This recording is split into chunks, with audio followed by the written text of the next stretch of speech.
Oiga lo que recomienda Pedro en la primera carta de Pedro, en el capítulo 3, los versículos 14 al 16. Y esto tiene vigencia al día de hoy.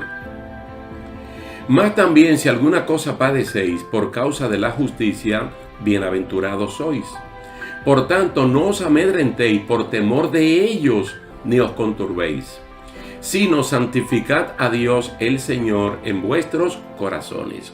Y estad siempre preparados para presentar defensa con mansedumbre y reverencia ante todo el que os demande razón de la esperanza que hay en vosotros.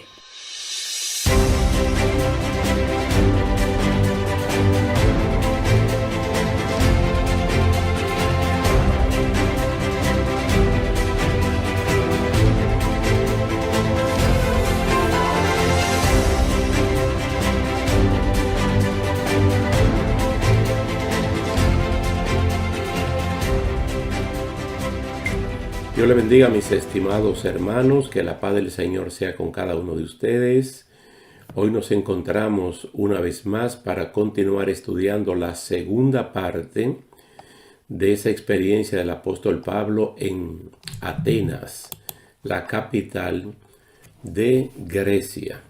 Vamos a ver en el día de hoy la porción que está en Hechos, capítulo 17, los versículos 22 al 34. Hechos 17, 22 al 34. Entonces Pablo, puesto en pie en medio del Areópago, dijo: varones atenienses, en todo observo que sois muy religiosos, porque pasando y mirando vuestros santuarios, hallé también un altar en el cual estaba esta inscripción: al Dios no conocido. Al que ustedes adoran, pues, sin conocerle, es a quien yo les anuncio. El Dios que hizo el mundo y todas las cosas que en él hay, siendo Señor del cielo y de la tierra, no habita en templos hechos por manos humanas, ni es honrado por manos de hombre como si necesitase de algo. Pues él es quien da a todos vida y aliento y todas las cosas. Y de una sangre ha hecho todo el linaje de los hombres, para que habiten sobre toda la faz de la tierra. Y les ha prefijado el orden de los tiempos y los límites de su habitación, para que busquen a Dios si en alguna manera, palpando, puedan hallarle, aunque ciertamente no está lejos de cada uno de nosotros. Porque en él vivimos y nos movemos y somos. Como algunos de sus propios poetas también han dicho, somos linaje suyo. Siendo pues linaje de Dios, no debemos pensar que la divinidad sea semejante a oro o plata o piedra, escultura de arte y de imaginación de hombres. Pero Dios, habiendo pasado por alto los tiempos de esta ignorancia, ahora manda a todos los hombres en todo lugar que se arrepientan, por cuanto ha establecido un día en el cual juzgará al mundo con justicia, por aquel varón a quien designó, dando fe a todos con haberle levantado de los muertos. Pero cuando oyeron lo de la resurrección de los muertos, unos se burlaban y otros decían: ya te oiremos acerca de esto otra vez. Y así Pablo salió de en medio de ellos. Mas algunos creyeron juntándose con él, entre los cuales estaba Dionisio, el areopagita, una mujer llamada Dámaris, y otros con ellos. Esa es la lectura de Hechos capítulo 17, del verso 22 hasta el 34. Recuerden ustedes que cuando Pablo estaba pasando y mirando y hablando, entonces a él lo invitaron al Areópago para que diera una explicación acerca de la nueva doctrina, entre comillas, que él estaba predicando. Como ellos le llamaban a esto, ¿verdad?, nueva doctrina, ellos se empecinaban solo en saber algo nuevo. Esto dio inicio desde el principio, reconociendo que los atenienses son muy religiosos, por no decir directamente unos idólatras. Tanto lo eran que adoraban falsamente a Dios con una estatua dedicada al Dios no conocido. Atenas era la cuna del alto saber del momento y Pablo predicó el Evangelio de Jesucristo, como ustedes pudieron haber notado y lo pueden hacer de nuevo, desde el versículo 24 hasta el 31. Y es lo que siempre decimos de una persona que tiene que predicar el Evangelio, cuando nos piden razón de ser de la fe que hay en nosotros, con mansedumbre. No importa el nivel académico o de conocimiento que tenga el siervo de Dios, como en este caso el apóstol Pablo, siempre con mucha mansedumbre, porque la intención del creyente es que el oyente inconverso oiga y entienda para que pueda tomar la mejor de la decisión de su vida. Entonces Pablo, comenzando con Dios como creador de todas las cosas y como alguien que de los hombres no necesita absolutamente nada, entonces lo presentó como tal, el creador, porque así se define Dios, como el creador de todas las cosas. También recalcó que Dios hizo la raza humana de una sola sangre, por lo que todos somos descendientes de su creación inalterada, y al mismo tiempo atacó, las ideas filosóficas de ellos. Mire, en este punto del altar, que tenía una inscripción que decía al Dios no conocido, esto nos recuerda otro episodio del Antiguo Testamento en otro imperio, el imperio egipcio, que para ese momento dominaba en arte, cultura y matemáticas al mundo conocido. El faraón del momento, que se autoproclamaba como un dios entre muchos dioses que había en Egipto, confesó desconocer quién era Jehová, el verdadero y único Dios creador de todas las cosas.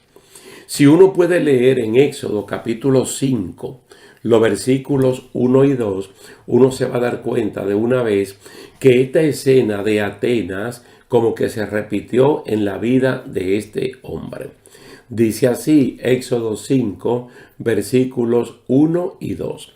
Después Moisés y Aarón entraron a la presencia de Faraón y le dijeron: Jehová, el Dios de Israel, dice así: deja ir a mi pueblo a celebrarme fiesta en el desierto. Y Faraón respondió: ¿quién es Jehová para que yo oiga su voz y deje ir a Israel? Él hace una pregunta y en el mismo versículo 2 él la contesta: yo no conozco a Jehová, ni tampoco dejaré ir a Israel. Jehová era el Dios no conocido para este Faraón, un hombre que está viviendo en un imperio donde ellos tienen conocimientos altísimos.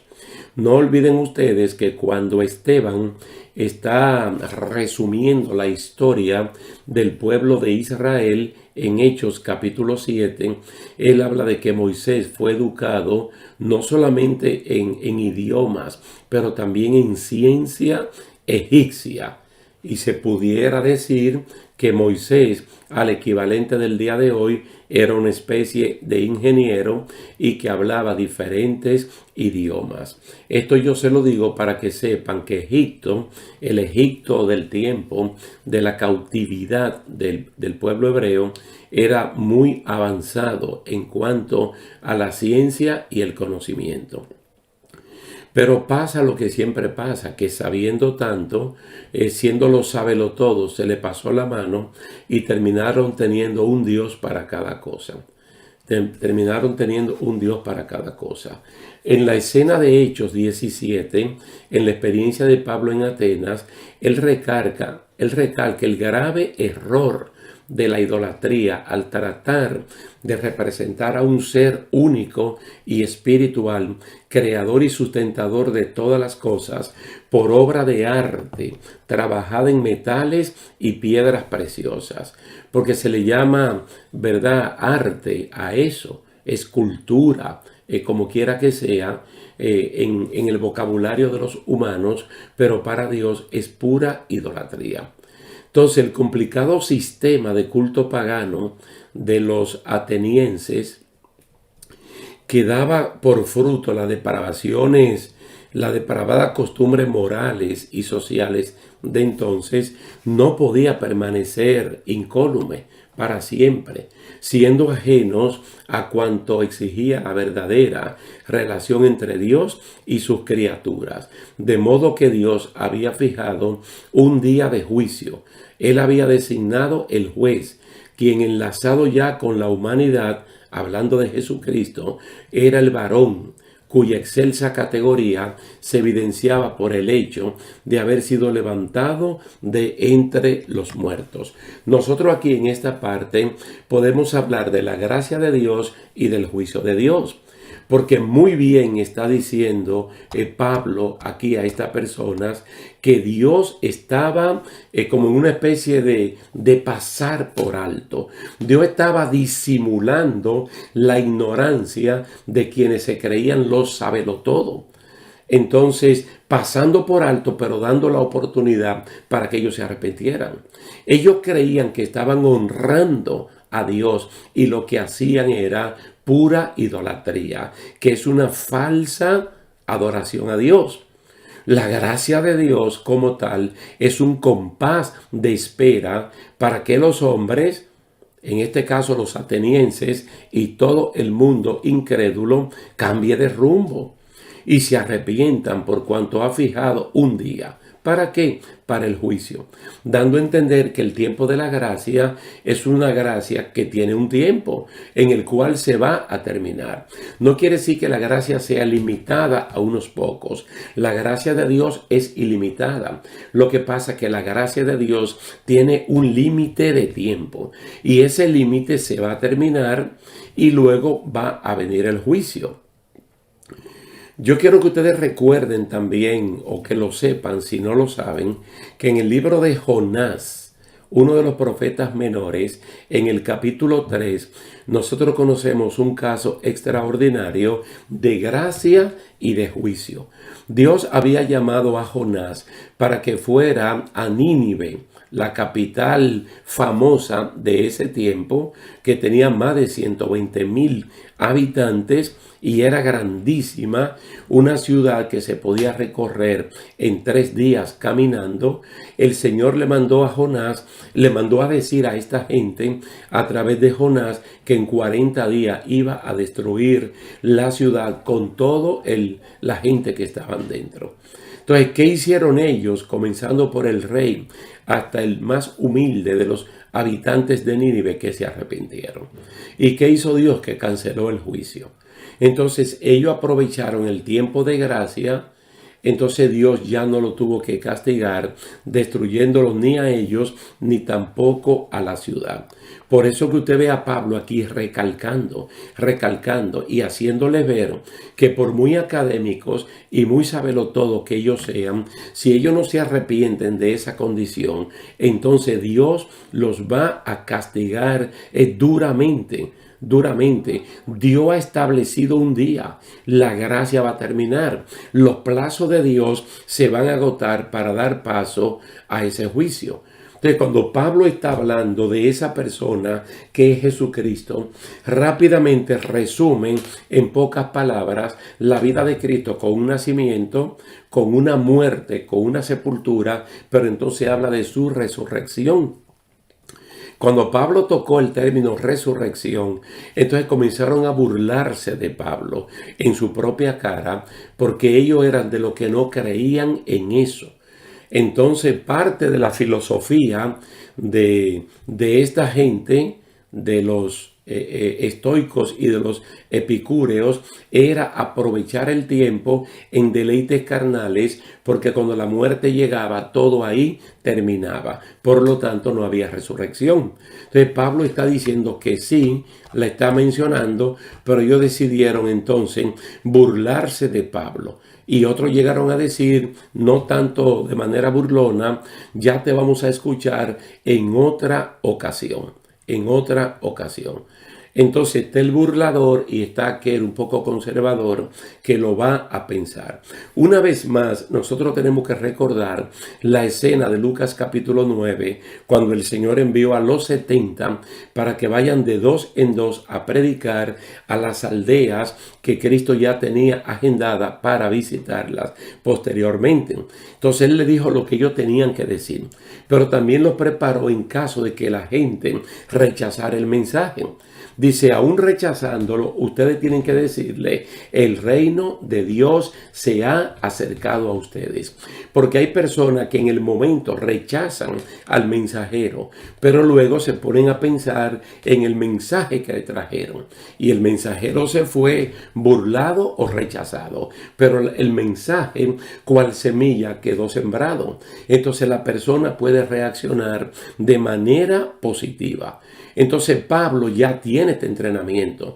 Pablo sabe que lo que él tenía que predicar desde el verso 24 hasta el 31, ya lo predicó. La palabra quedó allí sembrada. No obstante, a diferencia de lo que pasó en Filipos o lo que pasó en Tesalónica o en Berea, aquí no hay una cosecha grande. Por eso incluso aquí se menciona que algunos creyeron. No está hablando de muchos, está hablando algunas personas creyeron. Quiere decir que de las personas que estaban allí en el Areópago, que era, ¿verdad?, el lugar del alto saber de los epicúreos y de los estoicos, entonces algunos creyeron lo que el apóstol Pablo estuvo predicando acerca del Evangelio de Jesucristo. Y dice que se juntaron con él. Recuerden que Pablo está solo, esperando que su equipo misionero, que él tuvo que dejarlo en Berea, vengan para juntarse allí en Atenas. Ahora no está solo porque encontró creyentes que se juntaron con él. Entonces, aquí el doctor Lucas, que es quien escribe en el libro de los Hechos, menciona a Dionisio, que Dionisio era el encargado del Areópago. Por eso le llama Dionisio el Areopagita.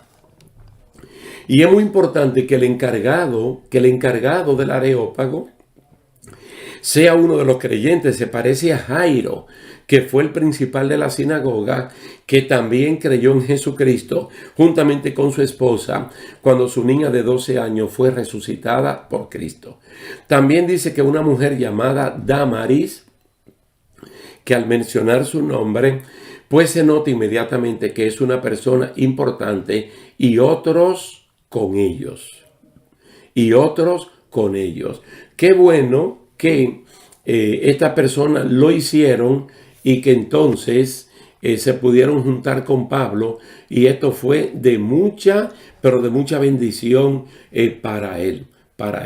Uno pudiera decir que en Atenas no tuvo tanto éxito como el que tuvo anteriormente, mas sin embargo, con estos que aquí se mencionan, pues de una vez te dice que la palabra del Señor siempre tiene éxito. Toda esta experiencia que hemos visto en 2 capítulos de Hechos 17 de la vida del apóstol Pablo le van a servir para su siguiente campo misionero, que es plantar la iglesia en Corinto. Entonces Pablo va a ir con una actitud mucho más definida, mucho más clara acerca de predicar a Jesucristo, pero a este crucificado. Quiere decir que lo vamos a dejar por el día de hoy hasta aquí, y creyendo que en nuestra próxima ocasión vamos a entrar al capítulo 18 del libro de los Hechos para ver cómo se planta la iglesia en Corinto, utilizando Pablo la experiencia en Atenas. Así que muchísimas gracias por estar aquí con nosotros, por el tiempo dispensado, y gracias le damos a Dios que nos da la oportunidad de poder tener estos estudios bíblicos. Dios le bendiga mucho y nos vemos en una próxima ocasión.